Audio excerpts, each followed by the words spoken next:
Good morning my dear students. आप सब कैसे हैं? मुझे उम्मीद है आप सब बहुत अच्छे होंगे।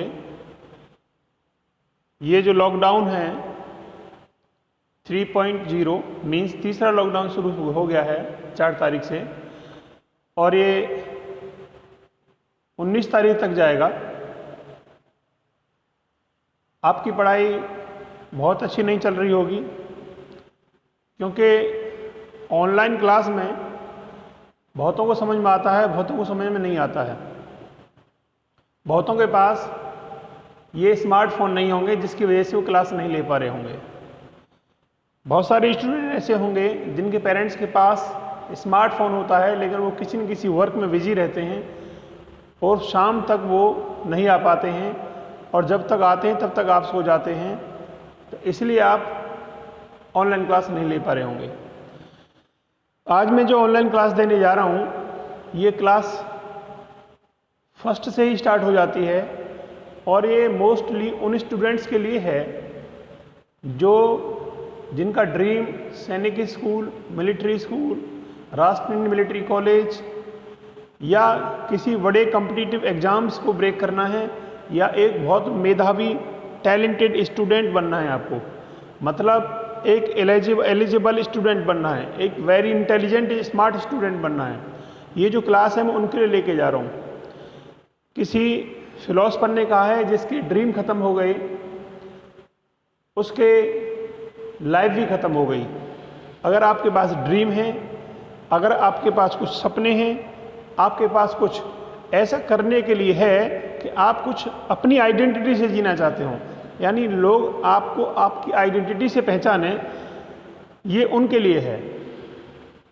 यहाँ मैं इंडिविजुअल किसी सिलेबस के बारे में बात नहीं करूँगा कि ये मैं किसी स्पेशल क्लास का सिलेबस पढ़ा रहा हूँ। ये किसी स्पेशल क्लास का सिलेबस नहीं है, ये उन बच्चों के लिए है जो अपने आप को एक्स्ट्रा ऑर्डिनरी मानते हैं या बनाना चाहते हैं, ये उनके लिए है। ऑनलाइन क्लासेस बहुत सारी जगह आपने देखी होंगी, लेकिन ये जो क्लास आप देख रहे हो ये बिल्कुल आपको डिफरेंट होगी। आपको ये फील नहीं हो सकता कि आप क्लास में बैठे हो या अपने घर पर बैठे हो। आपको ऐसा ही लगेगा कि सर मुझे क्लास में बिठा के पढ़ा रहे हैं। एक चीज़ मैं आपको हमेशा बताता हूँ कि नॉलेज इज पावर। जिसके पास नॉलेज है उसके पास सब कुछ है, और जिसके पास नॉलेज नहीं उसके पास कुछ भी नहीं। मैं ये जो क्लास ले रहा हूँ ये बेस क्लास है, और आज मैं आपको नंबर सिस्टम के बारे में थोड़ी सी जानकारी दूंगा कि what do mean by numbers, क्या होते हैं, नंबर सिस्टम क्या होता है। हमारे वेरियस एग्जाम्स में या हमारी क्लासेस में, क्लास 1 हो या 2 हो या 3 हो या 9, 10 कुछ भी हो, इस लेसन का हर जगह रोल है, हर लेसन में इसका रोल है। अगर आपने इसको ढंग से सीखा, समझा, जाना, तो आप समझ जाइए कि आपके पास बहुत कुछ आने वाला है। अभी मैंने आपसे कहा था कि knowledge is power. Knowledge is power means जिसके पास ज्ञान है उसके पास शक्ति है। जिसके पास ज्ञान है उसी के पास शक्ति है। अभी इसके लिए अब थोड़ा सा और ले लेंगे। Limited knowledge, limited chance of success.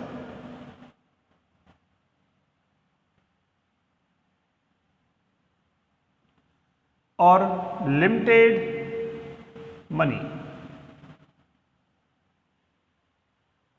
आप अपनी लाइफ में आगे पीछे कहीं भी देख लीजिए, उन लोगों जिनके पास लिमिटेड नॉलेज है, मतलब जो ज्ञान है वो सीमित है, तो हमेशा देखना वो हर जगह सफल नहीं हो सकते। वो केवल एक इंडिविजुअल फील्ड में ही जहाँ पर हैं, जैसे हैं, वो वहीं पर काम कर सकते हैं बस। और उनके पास जो मनी होगी वो भी बहुत ज़्यादा नहीं होगी, वो एक लिमिटेड मनी ही हो सकती है, राइट। दूसरा, इसी को you will convert in other way इसी को आप अनलिमिटेड लिख दीजिए, अनलिमिटेड नॉलेज। ऐसा बंदा सजेस्ट करिए अपने दिमाग से जो आपके फैमिली में हो, जो आपके रिलेशन में हो, आपका कोई फास्ट फ्रेंड हो, या आपके आगे पीछे कॉलोनी, गांव, घर, रिश्तेदारी, कहीं भी जिसको आप जानते हो, बट उसके पास अनलिमिटेड नॉलेज होनी चाहिए। ये तो उसके पास अनलिमिटेड नॉलेज है तो you will get chance of success will unlimited. उसके पास सफलता के जो अवसर होंगे, जो चांसेस मिलेंगे, वो भी अनलिमिटेड होंगे। आपने बहुत सारे ऐसे ऑफिसर्स को देखा होगा, बहुत सारे बिजनेसमैन को देखा होगा, बहुत सारे ऐसे लोगों को सुना होगा कि वो मिट्टी पकड़ता है, सोना हो जाता है। वो उसका ये भी बिजनेस है, उसका वो भी बिजनेस है, उसका वो भी बिजनेस है, उसी का एक ही आदमी के बहुत सारे मल्टी बिजनेस होते हैं। मीन्स उसके पास अनलिमिटेड नॉलेज है, इसलिए वो हर जगह सफल है। बहुत सारे ऐसे ऑफिसर्स को देखा होगा, उन्होंने एक जॉब पकड़ी, सेटिस्फाइड नहीं हुए, दूसरी पकड़ ली, तीसरी पकड़ ली, चौथी पकड़ ली, और फाइनली वो सब छोड़ देते हैं, ये सब बेकार है, वो फिर कुछ और करते हैं। बिकॉज अनलिमिटेड नॉलेज, उनके पास नॉलेज अनलिमिटेड है। और उनके पास मनी आप देखेंगे तो मनी भी उनके पास अनलिमिटेड होती है। लाइक एज किसी एक डॉक्टर को ले लीजिए, अगर वो किसी भी एक पार्ट में स्पेशलिस्ट हैं, वो विशेषज्ञ हैं, वो चाहे बोन के हों, चाहे वो स्किन के हों, चाहे वो हेयर के हों, चाहे आईज हो, नोज हो, कोई भी पार्ट हो बॉडी का, यदि वो किसी में स्पेशलिस्ट हैं तो ये समझ लीजिए उन डॉक्टर के पास 24 आवर्स में से कुछ ही आवर्स उनके पास रेस्ट ऑफ के लिए रहते हैं, बाकी उनके पास टाइम नहीं रहता। वो कभी अलीगढ़, कभी दिल्ली, कभी नोएडा, कभी गुड़गांव, कभी अमेरिका, कभी ऑस्ट्रेलिया, कभी चाइना, बहुत सारी जगह ऑपरेशन के लिए जाते होते हैं, उनके अपॉइंटमेंट्स मिलते हैं। उनका इतना अपॉइंटमेंट होता है उनके पास कि उनके पास टाइम नहीं है। तो दो चीज़ हैं। अब इसके आपका क्या कैलकुलेशन निकला, आपने क्या एवोल्यूशन निकाला इसका सॉरी, आपने एवोल्यूशन निकाला कि ज्ञान ही शक्ति है, नॉलेज इज पावर। आप अपनी नॉलेज को इम्प्रूव करिए, आप अपनी नॉलेज को इम्प्रूव करिए, आप अपनी नॉलेज को इम्प्रूव करिए और उसे करते चले जाइए। आपके पास इतनी पावर आ जाएगी, आप खुद नहीं पहचान पाएंगे कि मैं क्या हूँ, मैं क्या था, कहाँ आ गया। इसी टारगेट को लेके मैं आपके लिए आज क्लास लेके आया हूँ, नंबर सिस्टम। और ये उन बच्चों के लिए है जिनका ड्रीम सैनिक, मिलिट्री, एएमयू तो बहुत छोटे एग्जाम आ जाते हैं, नवोदय बहुत छोटा एग्जाम आता है, बहुत बड़ी एग्जाम नहीं है। जो सबसे टॉप एग्जाम होता है उनके बारे में आपको भी बताता हूं।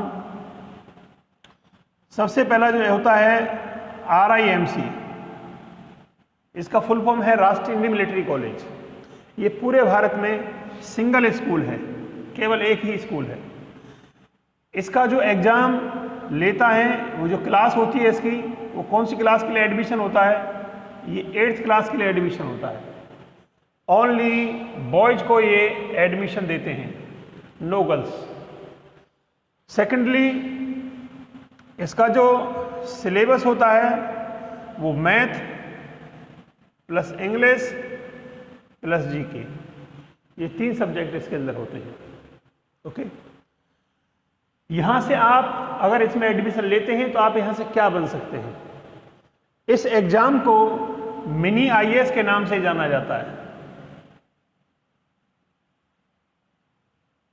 इसे मिनी IAS के नाम से जाना जाता है। ये छोटा एग्जाम है, लेकिन जिस बच्चे ने इसको निकाल लिया, समझ लो वो आज IAS हो गया। यहां से 12th करेंगे, 9th, 10th, 11th और 8th। ये 5 साल अपने पास पढ़ाते हैं, फ्री ऑफ कॉस्ट, इसका कोई पैसा नहीं होता है। अगर आप यहां से 12th करते हैं तो definite 100 out of 100% you will select as a NDA। NDA select होते ही विदाउट फेसिंग इंटरव्यू आपका नहीं होगा। अगर आप इस स्कूल से पढ़ रहे हो तो आपका इंटरव्यू यहां नहीं होगा, आप केवल रिटन क्वालिफाई करते ही आप सेलेक्ट हो जाएंगे।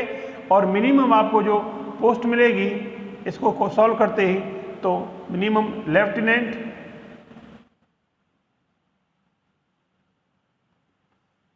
कर्नल, ठीक है, सॉरी, लेफ्टिनेंट की पोस्ट मिलेगी, कर्नल बाद में बनते हैं आप। मिनिमम लेफ्टिनेंट से आप ज्वाइनिंग करेंगे, यानी ए ग्रेड का ऑफिसर होता है। सेकेंडली, अगर आप यहाँ आपका एडमिशन नहीं होता है तो मैं आपको दूसरा स्कूल बताता हूँ जिससे होता है मिलिट्री स्कूल, राष्ट्रीय मिलिट्री स्कूल, RMS। ये इंडिया में टोटल 5 हैं। एक आपका उत्तराखंड में है, सॉरी हिमाचल में, चैल में है। 2 आपके राजस्थान में है, एक धौलपुर, एक अजमेर। ये 2 जगह है। यहाँ 6 और 9th के लिए एडमिशन होता है। यहाँ girls and boys, male female दोनों जा सकते हैं, यहाँ परमिशन है। और ये भी 100% फ्री होता है, इसका भी कोई चांस, कोई भी पैसा आपसे नहीं लिया जाता, राइट। तीसरा जो एग्जाम होता है वो सैनिक स्कूल का होता है।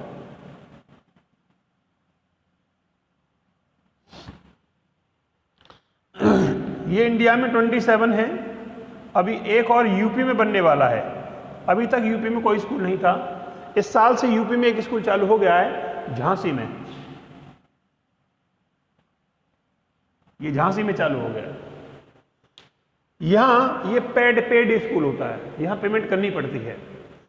जो बच्चे यहां पेमेंट करते हैं उसकी पेमेंट से ये तीनों स्कूल एक साथ चलते हैं। कुछ गवर्नमेंट देती है और कुछ यहां से जो पेमेंट कलेक्शन होता है उससे तीनों स्कूलों के खर्चे चलते हैं। सेकेंडली, एनडीए यहां तीनों को करना है, और एनडीए की बात किसी को भी इंटरव्यू नहीं देना है, सबके लिए बराबर फैसिलिटी है, राइट। नाउ दूसरी अभी हम जो बात बताने जा रहे हैं आपको, वो बहुत इंपॉर्टेंट है। अगर आप चाहते हो कि आपका इन टॉप स्कूलों में कहीं ना कहीं आपका एग्जाम हो जाए, कहीं आपका एडमिशन हो जाए, कहीं आपका सिलेक्शन हो जाए, तो आप आज अपने घर के टाटा बन जाओगे। इन स्कूलों में जाने के लिए आपको क्लास 1 से ही बिल्कुल सीरियसली फोकस करना पड़ेगा। Focus, what do mean by focus? Focus का मतलब है बिल्कुल एकदम केंद्रित कर देना, एकदम उसको टारगेट कर देना। जैसे आपने एक लेंस देखा होगा जो चश्मे वाले डॉक्टर के पास होता है, वो आपके ईयर, नोज वगैरह ये सब चेक करते हैं। अगर उस लेंस को हम धूप में रख देते हैं तो अगर किसी कागज पर उसे फोकस कर दिया जाए, बिल्कुल एकदम इस तरह से फोकस कर दिया जाए, तो आप देखेंगे थोड़ी देर बाद उसमें क्या हो जाएगा, यस, आग लग जाएगी। इसे कन्वर्जेंट लेंस बोलते हैं। कन्वर्जेंट मतलब ये सारी रेज को एक साथ इकट्ठा कर देता है। अगर आपने ऐसे लिया और ये ऐसे करके हिलाते रहे तो उसमें कभी भी आग नहीं लग सकती। मतलब आपका जो फोकस है वो बिल्कुल कांस्टेंट नहीं है। फोकस अगर कांस्टेंट है तो उसमें आग लग जाती है। तो वही चीज यहां पर अगर आपका इनमें से कहीं ना कहीं फोकस है तो you will clear 100 out of 100% all these exams. In exams में जाने के लिए आपको बहुत कुछ बचपन से ही झोंकना पड़ता है। इसके लिए साल या 6 महीने की तैयारी बहुत कम पड़ जाती है। इसके लिए 5-5, 6-6 साल की तैयारी लगती है। अगर आप चाहते हो विदाउट वेस्टिंग ऑफ टाइम, आपका कोई टाइम वेस्ट ना हो और आप इन एग्जाम्स को क्रैक करें, तो उसके लिए आपको बहुत कुछ जी जान से आज से ही लगाना पड़ेगा। सॉरी, मैं आपके साथ हूं। आप सपने देखिए, आप अपने ड्रीम सेट करिए और उन ड्रीम्स को मैं पूरा करूंगा। आप ड्रीम देखिए, लेकिन ड्रीम देखना और उसे फोकस के साथ, कंसंट्रेशन के साथ वर्क न करना नहीं पूरा हो सकता। ड्रीम देखो, खुली आंखों से देखो, रात के अंधेरे में मत देखो, दिन के उजाले में देखो। कहीं ऐसा ना हो उन ड्रीम्स को कोई चुरा ले जाए। आपने सपना देखा आपने था, लेकिन किसी पड़ोसी को पता चल गया, आपने मेहनत नहीं की, उसने कर लिया, वो सेलेक्ट हो गया। आपका सपना उसने चुरा लिया। ड्रीम कम ट्रू, सपने भी सच होते हैं यदि उनको खुली आंखों से देखा जाए। मैं एक बात फिर आपसे कहूंगा, सपने सच होते हैं अगर उन्हें खुली आंखों से देखा जाए। आपने जो भी आज ड्रीम देखा और भगवान से मांगा कि प्रभु मुझे ये दे दो, भगवान वो आपको तुरंत बना के रख देंगे कि फलाने बच्चे ने या फलाने स्टूडेंट ने या ये देखा है, ये उसके लिए है। अगर आपने उसके लिए मेहनत नहीं की, आपने उसके लिए प्राइस पे नहीं किया, कीमत चुकानी पड़ेगी, तो वो आपको नहीं मिलेगी। अगर आपने प्राइस पे की, कीमत उसकी चुकाई, तो वो वैल्यू, वो वस्तु, वो आर्टिकल, वो आपका ही होगा।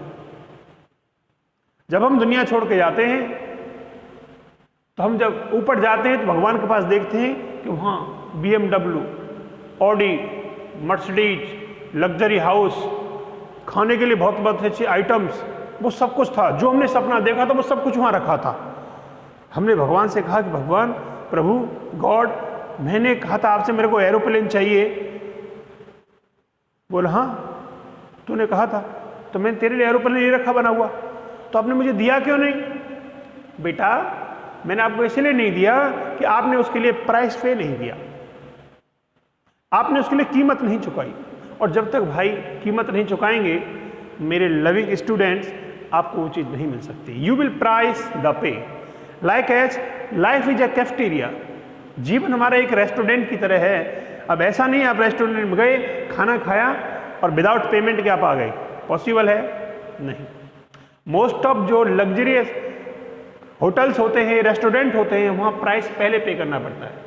वहाँ पहले price the pay and take the plate and finish your dinner, lunch and go your home. तो वहाँ कीमत चुकानी पड़ती है।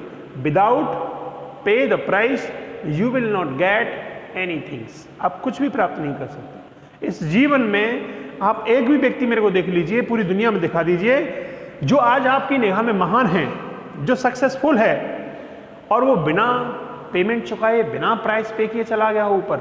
नेवर, कभी नहीं। मैं एक बात को फिर आपसे कहूंगा, जिस पर जग हंसा है इतिहास उसी ने रचा है। जिस पर जग हंसा है इतिहास उसी ने रचा है।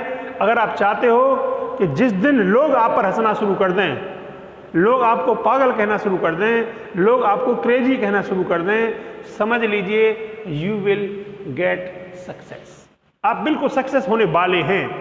बिल्कुल आपकी सक्सेस आपके बिल्कुल एकदम डोर स्टेप पर खड़ी है। आपको खुशी होनी चाहिए जब लोग आपको पागल कहें, ये तो पागल है, ये तो क्रेजी है, ये तो पता नहीं दिन भर लगा रहता है, खाना भी नहीं खाता है, सोता भी नहीं है, एकदम पागल है। आपको अंदर से एकदम ग्रेट फीलिंग आएगी, क्योंकि आप महान होने वाले हैं। आप इस दुनिया में एक भी आदमी ऐसा नहीं दिखा सकते जिसको कोई चीज विरासत में मिली हो। उसने कुछ न कुछ, और जिसको विरासत में मिली है और उसने उसका कीमत, वैल्यू को नहीं समझा है, तो वो जैसे आई थी उतनी दूनी स्पीड से निकल भी जाएगी। अगर मेरी बात समझ में आ रही हो आपको। मैं अभी आपके लिए बहुत स्मार्ट क्लास स्टार्ट करने वाला हूं। बिल्कुल जीरो लेवल से लेकर आपको चलूंगा। अगर आपको कोई चीज नहीं समझ में आ रही है तो आप मुझे तुरंत मेरे व्हाट्सएप नंबर पर रिवर्ट कीजिएगा कि सर ये क्वेश्चन या ये प्रॉपर्टी हमको समझ में नहीं आई, या कॉल कीजिएगा, मैं आपको बताऊंगा। Now we are going for the topic number system.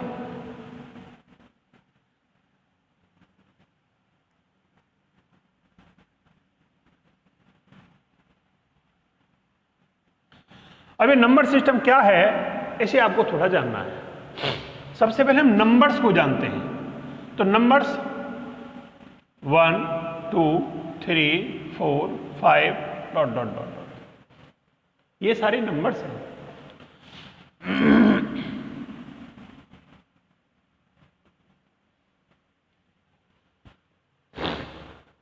इसे हम क्या कहते हैं? नॉट डिफाइन, अनंत। ये क्या है? 1। यहां से लेके फ्रॉम 1 to 9 ये डिजिट्स होती हैं, ये अंक होते हैं।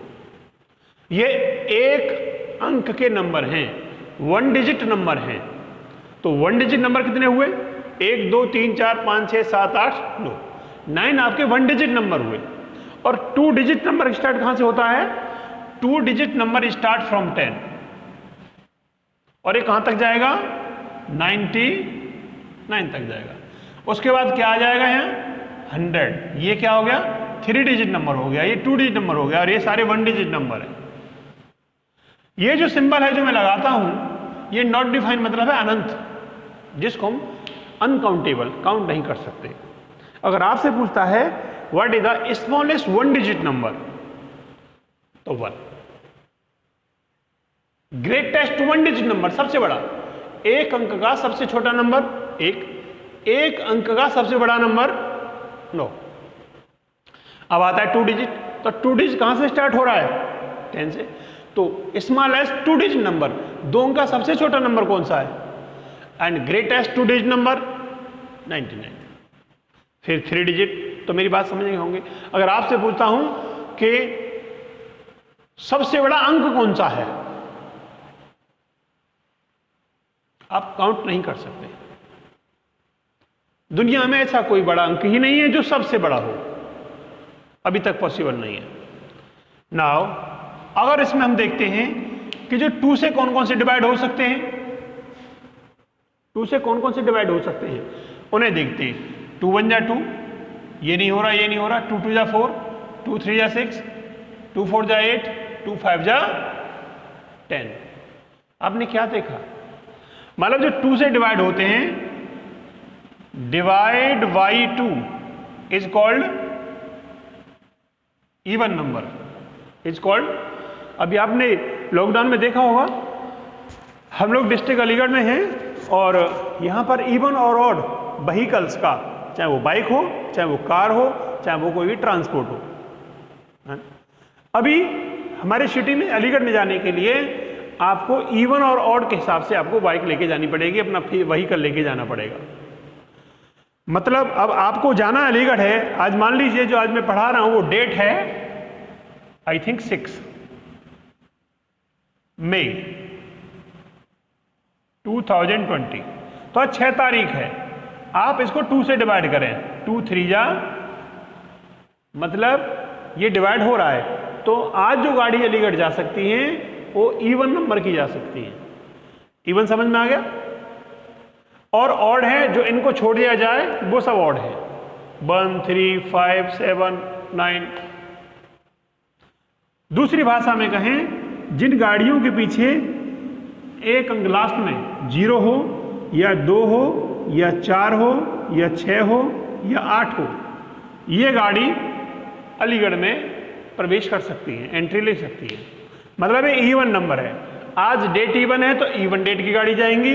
अगर कल है 7 तारीख, 7 तारीख है, 7 मई है, तो 7 को 1 3 5 7 9 नंबर की गाड़ी जाएगी। जिनके पीछे बाइक के या इस गाड़ी के पीछे, कार के पीछे ये कोई एक डिजिट है इनमें से, तो वो गाड़ी प्रवेश कर जाएगी, एंट्री ले सकती है, वरना इनको रोक दिया जाएगा। आज ये जाएंगी, कल को ये वाली जाएंगी। तो जो डेट इवन है उस दिन इवन नंबर की गाड़ी जाएंगी, जिस दिन ऑड है उस दिन ऑड नंबर की गाड़ी जाएंगी। तो मेरा मतलब आपको इवन समझ में आ गया होगा और आपको ऑड समझ में आ गया होगा। ऑड क्या है? जो नॉट डिवाइडेड बाई 2, जो 2 से डिवाइड नहीं होते, वो आपके ऑड नंबर कहलाते हैं। क्लियर?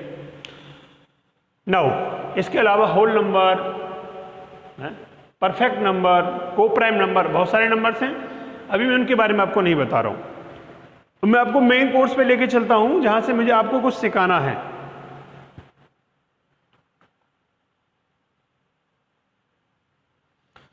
सबसे मैंने आपको प्लेस वैल्यू के बारे में बताऊंगा कि what do mean by the place value.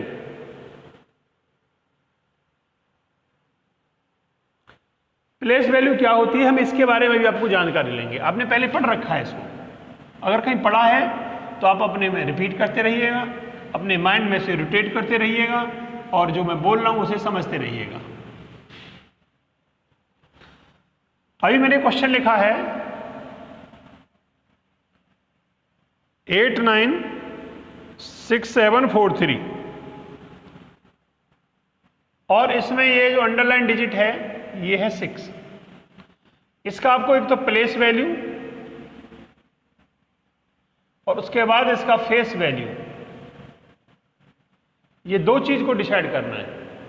यहां आपसे क्वेश्चन, ये क्लास 1 में भी है, क्लास 2 में भी है, क्लास 3 में भी है, बहुत सारी क्लासेस के अंदर आपने पढ़ा होगा इसको। प्लेस मीन्स आप जानते हैं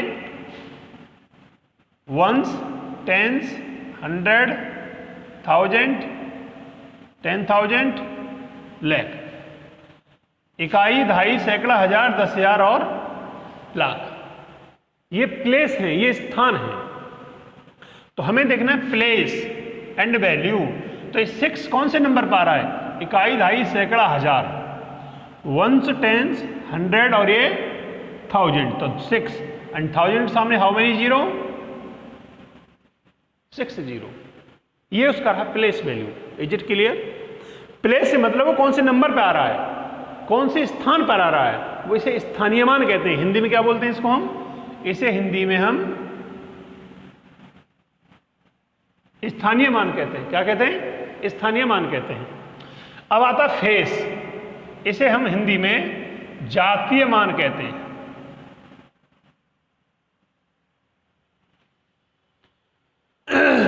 आपको जितनी भी डिजिट यहां दिखाई दे रही हैं वो इनका फेस है, उनके प्लेस से कोई मतलब नहीं है।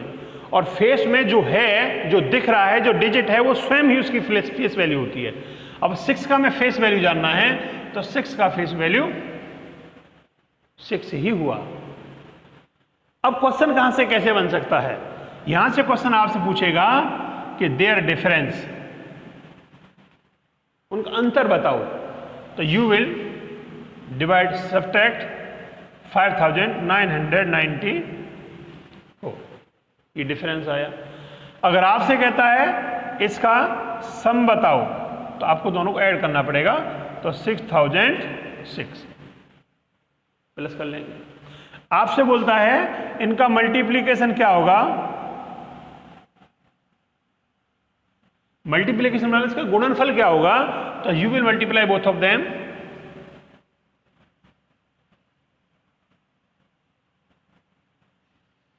मोस्ट ऑफ जो क्वेश्चन पूछा जाता है वो डिफरेंस के लिए पूछा जाता है। मोस्ट ऑफ 99.9%, 0.1% कभी सम और मल्टीप्लिकेशन में पूछ लेता है। ये बहुत बड़ी बात नहीं है। आई होप कि आपको कुछ चीजें समझ में आई होंगी। Very nice. एक क्वेश्चन आप करिए, मैं आपको अपनी तरफ से क्वेश्चन दे रहा हूं, इसे आप मुझे करके दिखाइए। सबके पास रफ कॉपी होगी। पढ़ते समय आपने अपना नोटबुक निकाल रखा होगा और इसे आप करिए 943751। Find the place value and face value and their difference of the 7। मतलब 7 के इस अंक का आपको स्थानीय मान बताना है, उसके बाद जातीय मान बताना है और उसका फिर अंतर ज्ञात करना है, डिफरेंस ज्ञात करना है। Right? You will find first of all. Answer आपका आ गया होगा। बहुत आप स्मार्ट हैं, मैं जानता हूं, बहुत अच्छे से पढ़ते हैं। You are good boy and student. 7 का प्लेस वैल्यू 700 हुआ, 1 10 100 है ना, और इसका फेस वैल्यू 7 हुआ और डिफरेंस लेंगे तो 693। Is it clear? Now topic is change. यदि आपको ये चीज समझ में आ गई है तो topic is change. I am giving you the new topic.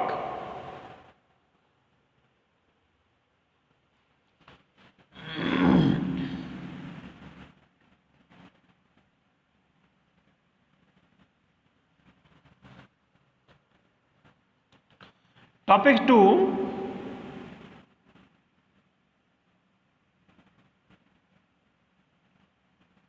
Unit place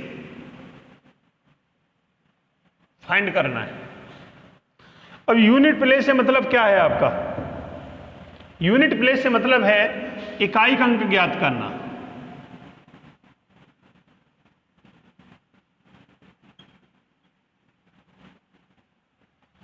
इकाई का अंक ज्ञात करना। अब इस इकाई के अंक से आपका क्या मतलब है? देखो, अभी मैंने आपसे कहा 7 × 9 × 5 × 6 × 3 × 2 × 1 × 8। मैंने आपसे कहा सबको मल्टीप्लाई करें। ये मैंने बहुत बड़ा ले लिया, मैं थोड़ा छोटा ले लेता हूं। इनिशियली। अभी मैंने 2 नंबर्स लिए और मैंने आपसे कहा कि इनका जब मल्टीप्लाई करें हम तो इसका जो लास्ट डिजिट आएगा, इसका जो यूनिट प्लेस होगा, इसका जो इकाई का अंक होगा वो क्या होगा, इकाई अंक क्या होगा। तो you will multiply very easily. आप इसे बहुत आसानी से मल्टीप्लाई कर सकते हो। 7 9 जा बोलो या 9 7 जा बोलो, दिस इज द 63। अब इसका यूनिट प्लेस क्या हुआ, 3। आपने इसका इकाई अंक क्या फाइंड किया, 3 आया। Very easy. अभी मैं इसको थोड़ा सा क्रिटिकल बना देता हूं। अब मैंने लिया 7 × 9 × 5। अब मैंने 3 अंक लिए। अब आप बोलेंगे इनको मल्टीप्लाई करना थोड़ा आसान है, लेकिन इतना आसान नहीं है।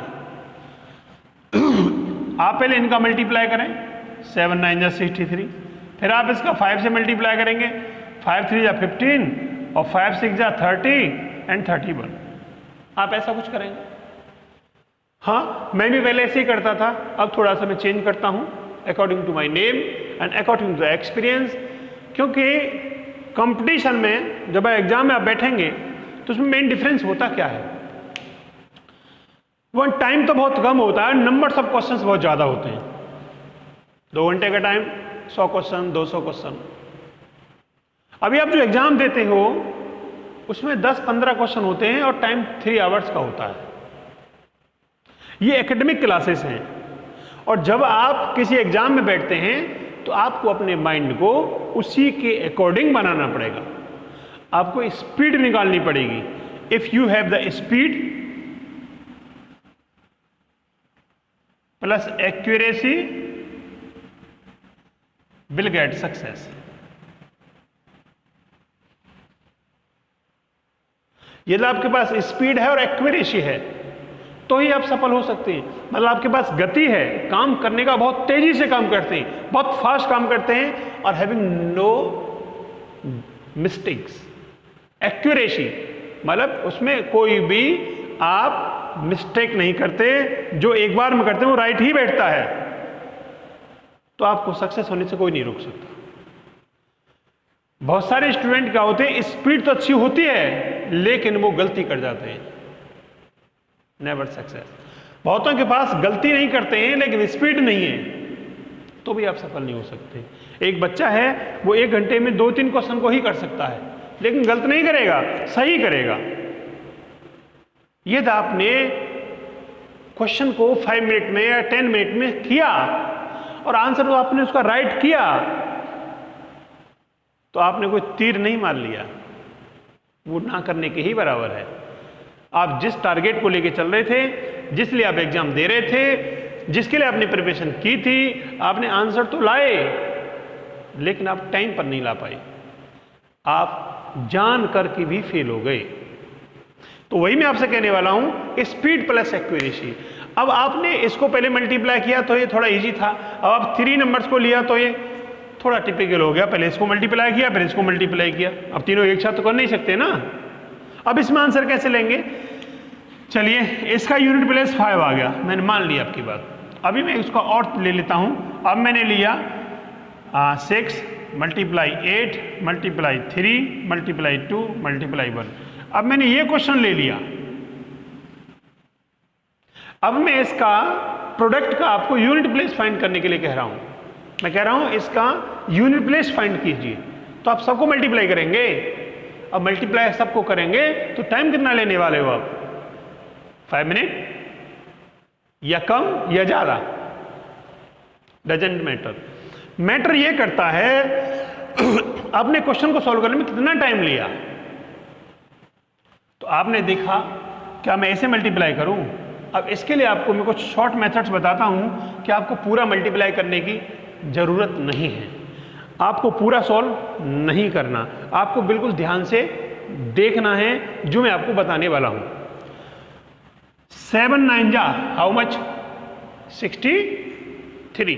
तो 63 का यूनिट प्लेस क्या आया, 3, बस बाकी से छोड़ दो।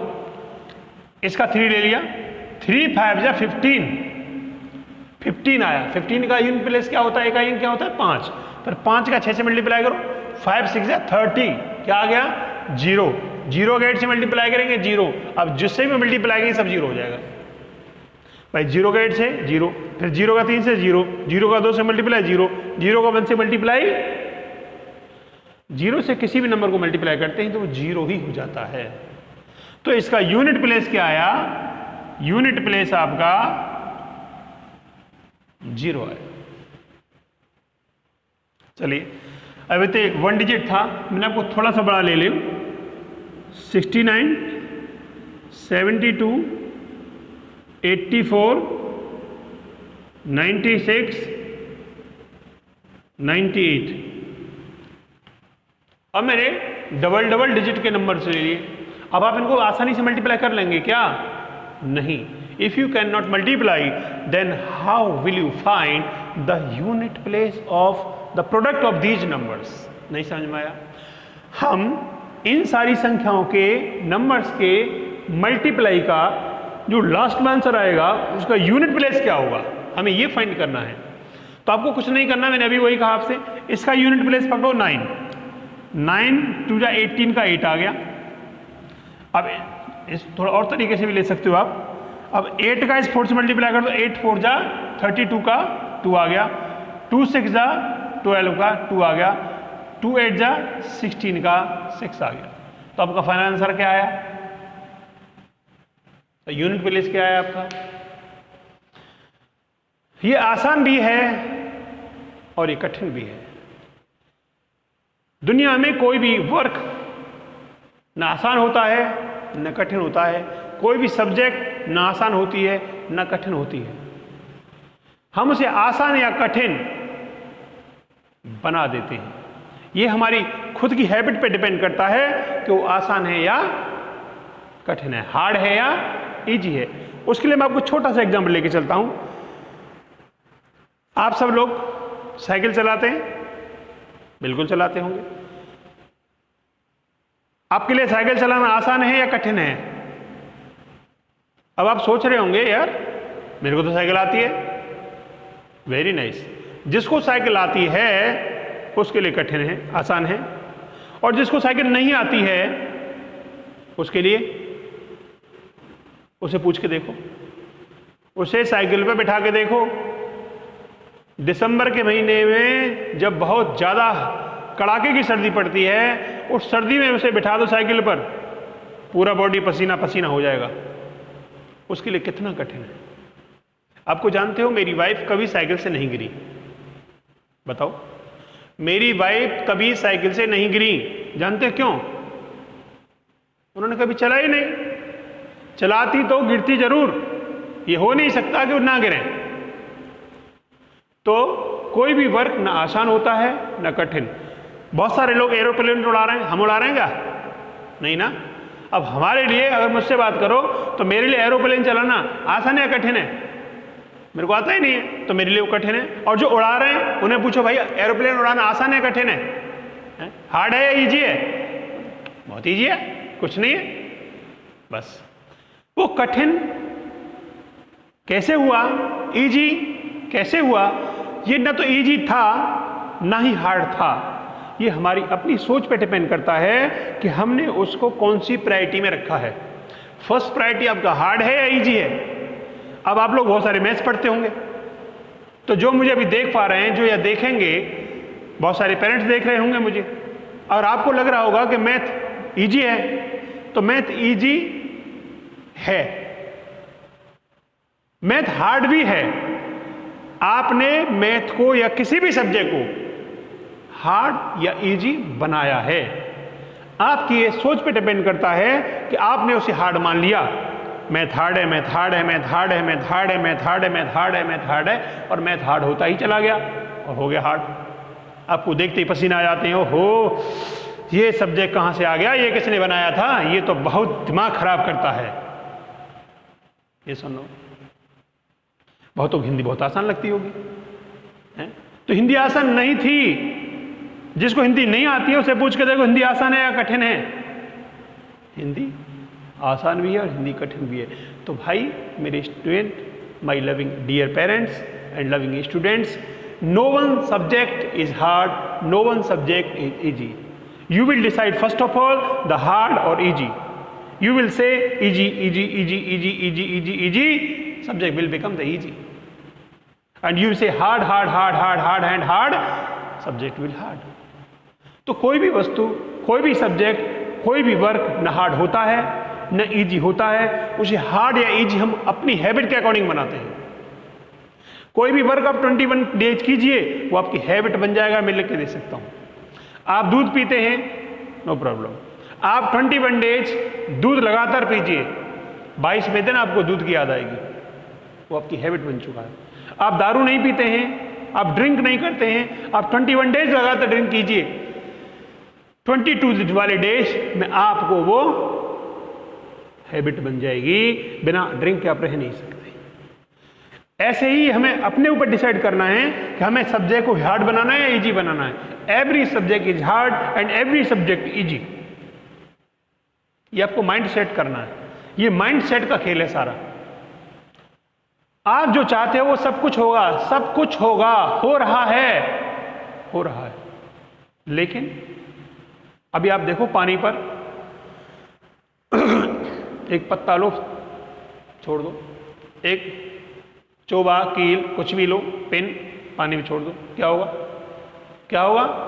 डूब जाएगी, बिल्कुल डूब जाएगी। समुद्री जहाज कितना वजन? बोट, स्टीमर, शिप कितना वजन है? कितने सारे लोगों को लेके जाते हो, डूबता है। वो सिस्टम है, इसीलिए नहीं डूबता है। हमने पिन को ऐसे ही छोड़ दिया, वो सिस्टम में नहीं था।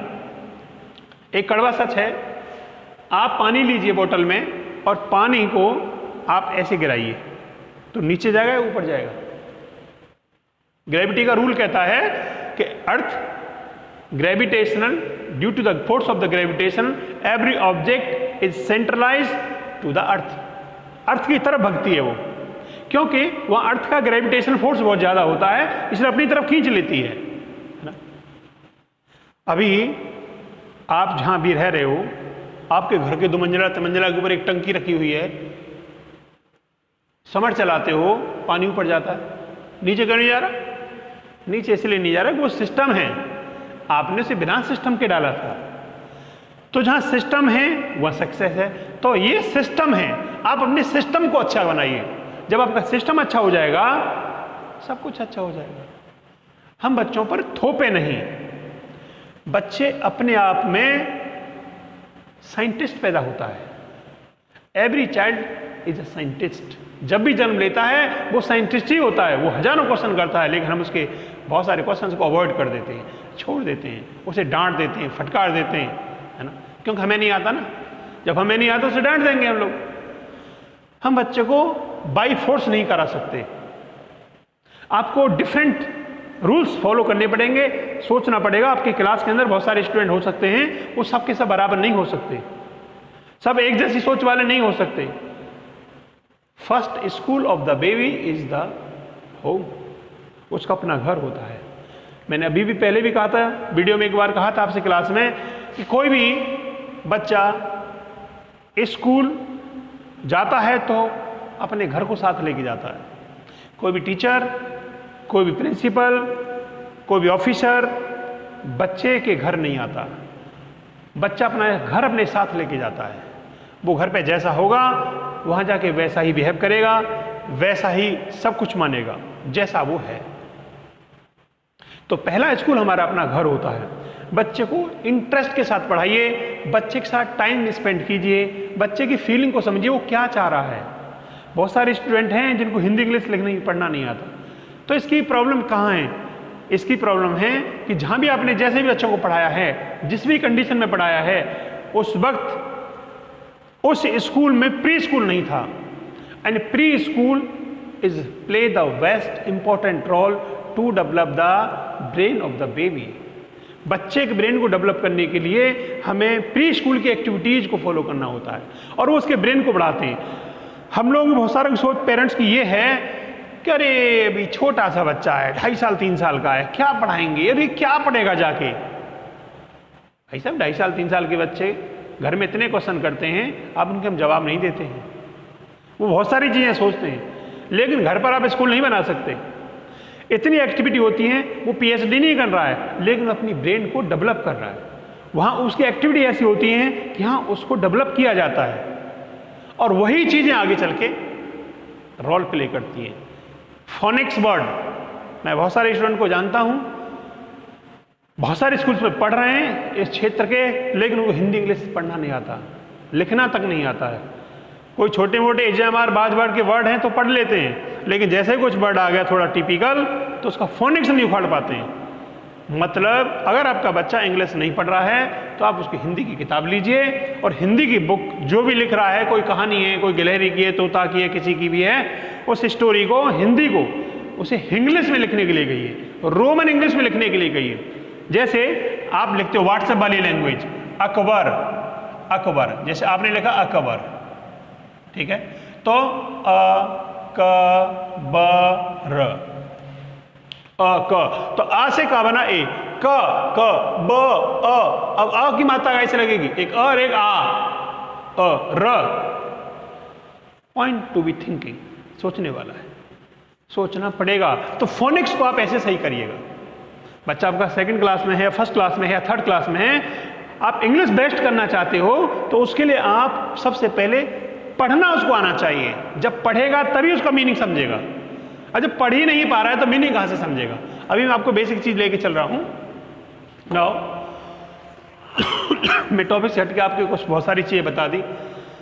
अगर मैंने कहीं कुछ गलत कहा हो तो आई एम से सॉरी, मैं आपसे माफी चाहता हूं। अगर मैंने आपके किसी जाने अनजाने में आपके दिल को मैंने दुखाया हो, बस मेरा ऐसा कोई टारगेट नहीं है कि मैं आपके दिल को दुखाऊं, बस जो मेरे दिमाग पे आता है मैं हूं ऐसा, मैं बोल देता हूं। Now I am telling you, मैं दोबारा से कुछ और टॉपिक लेके चल रहा हूं इसी का, अभी यूनिट प्लेस ही चलेगा। अभी मैंने आपको एक नंबर लिया 7985 6269 7295 8964। अगर हम इनसे मल्टीप्लाई करने के लिए कहें कि इनका पहले मल्टीप्लाई करो और उसके बाद फाइनल आंसर में यूनिट प्लेस क्या होगा, कैन यू सॉल्व, कर सकते हैं। दो तरीके हैं, एक तो आपका अपना तरीका है कि मल्टीप्लाई करो और 20 मिनट 30 मिनट लीजिए, उसके बाद उसको फाइंड करिए, और एक तरीका है आप 1 to 2 सेकंड ले लीजिए, तभी आप निकाल सकते हैं। आपको नंबर की से कोई मतलब नहीं है, इस पूरे नंबर से कोई मतलब नहीं है, केवल इसका 5 लो, 5 को मल्टीप्लाई 9 कर दो, 5 9 जा 45, तो 45 के लास्ट में क्या आ रहा है 5, बस वो 5 ले लीजिए। फिर इस 5 को मल्टीप्लाई इस 5 से कर दीजिए, 5 5 जा 25, तो ये 5 वाले लो। अब इस 5 का मल्टीप्लाई आप इस 4 से कर दीजिए, 5 4 जा 20, कितना है 0, हो गया। बस यही तो करना था हमको। Change your habits, change your future, मेरा एक डायलॉग है या मेरा एक स्लोगन है, आप इसे कह सकते हैं। ये मेरी खून की बनाई हुई है, आपको किसी बुक्स या किसी भी फिलोसफर के पास नहीं मिलेगी। काम करते करते आपके विचार बदल जाते हैं, और एक कड़वा सच ये है कि विचार बनाए जिंदगी। हमारे जैसे विचार होंगे हमारी ज़िंदगी वैसे ही बनेगी, हमारे अच्छे विचार होंगे तो हमारी ज़िंदगी अच्छी बनेगी, हमारे बुरे विचार होंगे तो हमारी बुरी ज़िंदगी बनेगी। हमारी बॉडी वैसे ही एक्शन लेना शुरू कर देती है जैसे हमारे विचार हैं। आप अपने माइंड में विचार करिए कि मुझे शंकर भगवान, मतलब भगवान के बारे में विचार करिए। एक वर्ड बोला भगवान, अपनी आई क्लोज कर लीजिए। भगवान या गॉड वर्ड लेते ही आप जिस भी रिलीजन में हैं, आप जिस भी धर्म में हैं, आप जिस भी ईश्वर को मानते हैं, जिस भी दिव्य शक्ति को मानते हैं, उनके फोटो दिमाग में आपके अपने आप आते चले जाएंगे। कृष्ण है, राधा हैं, ठाकुर जी हैं, बिहारी जी हैं, गणेश भगवान हैं, शंकर भगवान हैं, जितने भी सारे भगवान हैं वो सब दिमाग में एक एक करके पिक्चर आती जाएगी, घूमता रहेगा, है ना। ये आप मुसलमान हैं तो आपके जो भी है वो आपके सामने आ जाएंगे। यानी जो माइंड सोचता है वो कभी डिजिट में नहीं सोचता, वो पिक्चर में सोचता है, पिक्चर में सोचता है ना। तो change your habits, change your future. अब आपसे बोला गया आतंकवादी, अब आतंकवादी बोलते ही भगवान कृष्ण की फोटो नहीं आएगी, आतंकवादी बोलते ही भगवान राम की फोटो नहीं आएगी या दुर्गा माता की फोटो नहीं आएगी, ओसामा बिन लादेन हैं, दाऊद इब्राहिम, जो उल्टे जो भी आप नामों को जानते होंगे तो आपके माइंड में पिक्चर। और आप आतंकवादी सुना है और किसी को फोटो में न्यूज में कभी देखा नहीं है तो दिमाग ढूंढेगा, अरे कौन सा आतंकवादी, फोटो ही नहीं आ रही, क्योंकि आपने उसे कभी देखा भी नहीं। तो माइंड हमेशा पिक्चर में सोचता है, डिजिट में नहीं सोचता, है ना। अभी मैं आपसे कहूं, आप अपनी आईज क्लोज कीजिए और मैं आपसे बोलूंगा, अपनी मां के बारे में मत सोचो। मैंने बोला, प्रैक्टिकल कर सकते हो आप। आंखें क्लोज करो, अपनी आईज क्लोज करो और मैंने कहा अपनी मम्मी के बारे में मत सोचो। क्या हुआ? फोटो आ गया, मां का फोटो आ गया ना, तो क्या हुआ? मां के और बारे का कोई वर्ड होता ही नहीं है। मत कोई वर्ड नहीं होता। जो माइंड कभी भी नेगेटिव थॉट नहीं लेता, वो पॉजिटिव थॉट ही लेता है ना। सोचो तो सोचा, तो केवल मां की फोटो आपके दिमाग में आ गई होंगी। ये ब्रेन है, हम इसे जैसा चाहे हम बना सकते हैं, अच्छा या बुरा, ये आपके ऊपर डिपेंड करता है। आपके अगर मोबाइल है, कोई भी आपके स्मार्टफोन होगा, तो उसकी इंटरनल और एक्सटर्नल मेमोरी होगी। एक एसडी कार्ड लग रहा होगा और एक सावा इंटरनल मेमोरी होगी जो मोबाइल के साथ आती है। जब उसे अपडेट कराते हैं तो कुछ उसकी सिस्टम में यूज हो जाती है और कुछ उसकी बचती है, जिसमें फोटो वीडियो डाल लेते हैं। यदि आपके पास ज़्यादा डाटा है तो हम एसडी कार्ड एक्सटर्नल लगा लेते हैं। यदि आपके पास टोटल मेमोरी 32 GB इंटरनल है, आपका 32 GB आपका इंटरनल है और आपने 124 एक्सटर्नल लगा दिया, तो आपका हो गया 156 GB। क्या आपका जो हैंडसेट है, जो स्मार्टफोन है, वो 156 GB तक या इससे ज्यादा डेटा ले सकता है क्या? केवल 156 तक भी नहीं ले सकता, उससे कुछ भी 100-200 MB आपको कम करनी पड़ेंगी, तभी वो ऑपरेट होगा। अगर आपने 156 का 156 फिल कर दिया डेटा, तो मोबाइल और हैंडसेट इज हैक्ड, ब्लॉक हो जाएगा, ऑपरेट नहीं हो सकता, हैंग हो जाएगा वो, राइट। अब मेरा इसको बताने के पीछे क्या टारगेट था? अब आप सोच रहे होंगे, पढ़ा तो मैं मैथ रहा हूं, लेकिन आपको पता नहीं साइकोलॉजिकल कहां लेके चला गया मैं, मोटिवेशन की तरफ लेके चला गया। भाई, मेरे प्यारे स्टूडेंट्स और मेरे प्रिय अभिभावक, मम्मी पापा, बहन जी, भाई साहब, जो भी हैं, हम ये सब चीजें डालेंगे कहां? माइंड। आप बीज कहां बोओगे? अगर आपसे मैंने कहा है मक्का का बीज बोना है तो कहां बोओगे? खेत में ही बोओगे ना, किसी जमीन पे ही बोओगे ना। लेकिन जमीन को बोने से पहले आपको यह तो देखना पड़ेगा वो उपजाऊ है कैसी है, उसकी फर्टिलिटी को तो चेक करेंगे। उससे फर्टिलिटी को चेक करने के बाद अगर नहीं है तो उसे फर्टाइल बनाएंगे, पहले हम उसको उपजाऊ बनाएंगे भूमि को, उसके बाद ही तो बीज बोएंगे। सिंपल। अभी वही चीज मैं आपको बताने वाला हूं। एजुकेशन एक बहुत बड़ी चीज है। मैंने पहले भी कहा था, इस कलम की बहुत बड़ी पावर है। अगर आप चाहो तो इसे कुछ भी कर सकते हो। Nothing is impossible in the world. जो आप सोचेंगे वो सब कुछ मिलेगा, सब कुछ मिलेगा आपको, सब कुछ भी मैं कह सकता हूं। तो आपने 156 GB का डेटा नहीं ले सकते। आपका जो ब्रेन है, मुझे आप इसका जीबी बता सकते हो? इसका मेमोरी बता सकते हो कितना मेमोरी है इसका? आपका 156 भी हो सकता है, इससे कम भी हो सकता है और इससे ज्यादा भी हो सकता है। ये अनलिमिटेड मेमोरी होती है, ये कभी फट भी नहीं सकता। आप इसमें जितना डेटा चाहें उतना डेटा भर सकते हैं। वो आपके ऊपर डिपेंड करता है कि आप उसे कैसे भर रहे हैं, आपके पास कैसे विचार हैं, अच्छे या बुरे। विचार कहां गया? मैंने लिखा था, नहीं पता नहीं, ठीक है। तो जो विचार हैं वही आपको मेमोरी को बढ़ाते हैं या घटाते हैं। सो नाउ अभी मैं आपको टॉपिक और चेंज कर रहा हूं थोड़ा सा। अगर आपके बहुत सारे नंबर्स हैं, ये बात समझ में आ गई होगी। How will you change the unit place? अभी इसी का सेकंड टाइप चेंज करना है मुझे। अभी मैंने बोला 3 की पावर 2 और इसका यूनिट प्लेस फाइंड करना है। क्या फाइंड करना है? सॉरी, इसका में यूनिट प्लेस फाइंड करना है। तो इसका सिंपल सा एक रूल ये होता है, ये बेस होता है और ये इसकी पावर होती है। एक पावर होती है, एक पावर होती है। इनका भी मतलब मैं आपको थोड़ा मालूम होगा वैसे आप सबको। पावर मीन्स शक्ति से है, ठीक है, और पावर मीन्स उसकी घात से है, इंडाइसिस से है।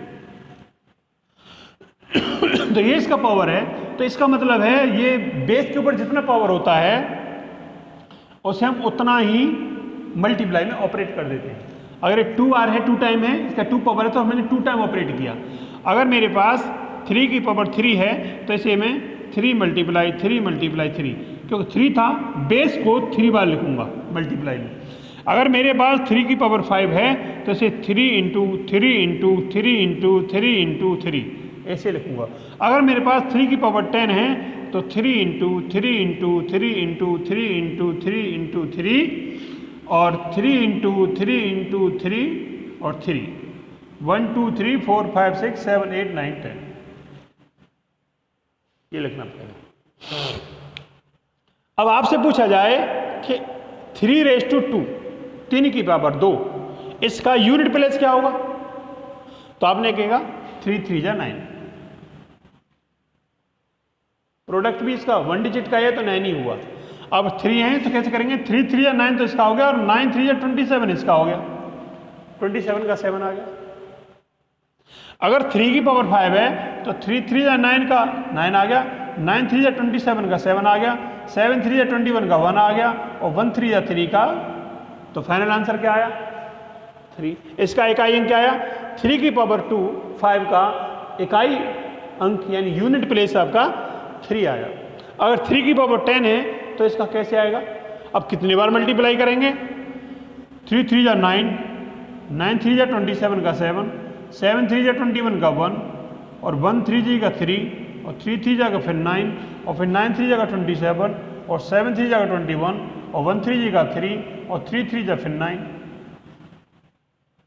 अब आप बोलेंगे अगर सर ये तो 3⁻10 है, और मान लीजिए 3⁻5991,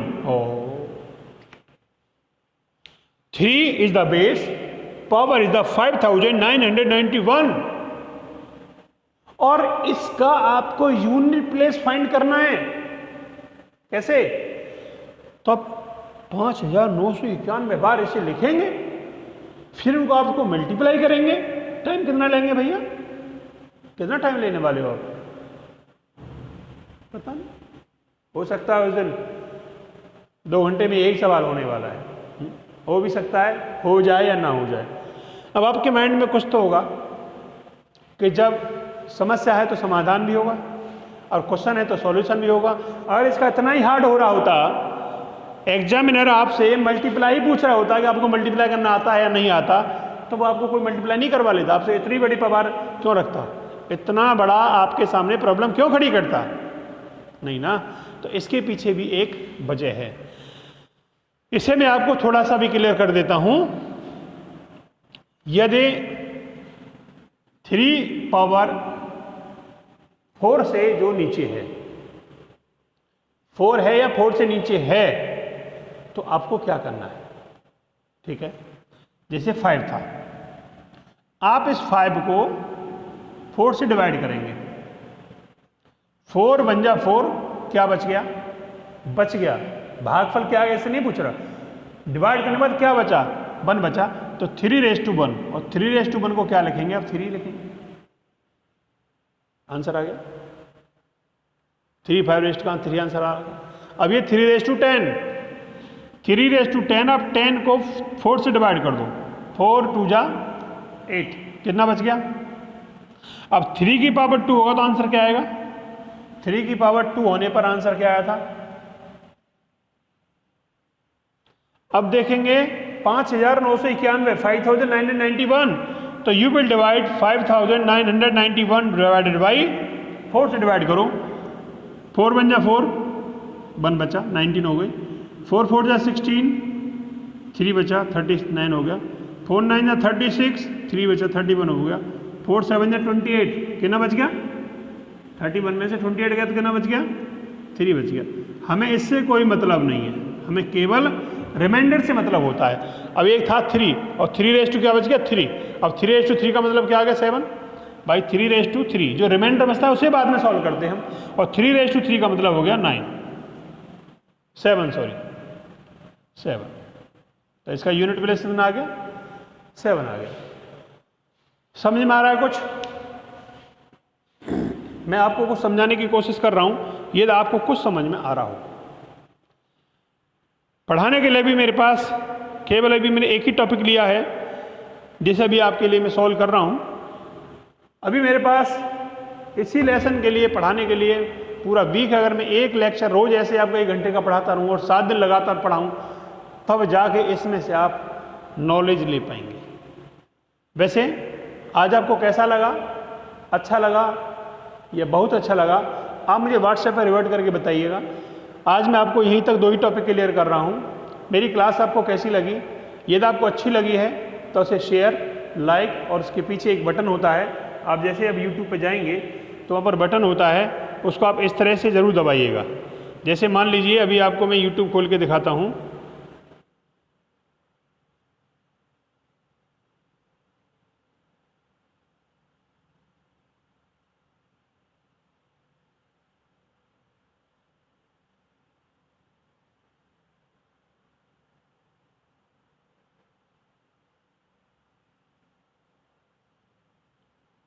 इसमें भी डेटा ऑन नहीं है, तो मैं आपको नेक्स्ट वीडियो पे दिखाऊंगा। और बस को सबको मालूम भी है, जैसे YouTube चलाते हैं तो YouTube पे नीचे एक साइड में आता है सब्सक्राइब लिखा हुआ, तो आप उसको टच करिएगा। सब्सक्राइब करते ही उसके साइड में एक बेल आइकन आ जाएगा, घंटी का बटन आएगा, और उस घंटी के बटन को टच करिएगा तो ऊपर आ रहा होगा उसमें ऑल, तो ऑल को टच कर दीजिएगा। और साइड में इधर आ रहा होगा इस तरह से लाइक, तो उसे आप लाइक को टच कर दीजिएगा। और अपने फ्रेंड्स जो भी उन सब में शेयर कीजिएगा इसको। तो आपको ऐसे मुझे क्या फ़ायदा होगा कि मुझे मेरे लाइक्स बढ़ेंगे, फिर मैं आपको लाइव क्लास दे सकूँगा। Okay, thank you, wish you all the best, have a nice day.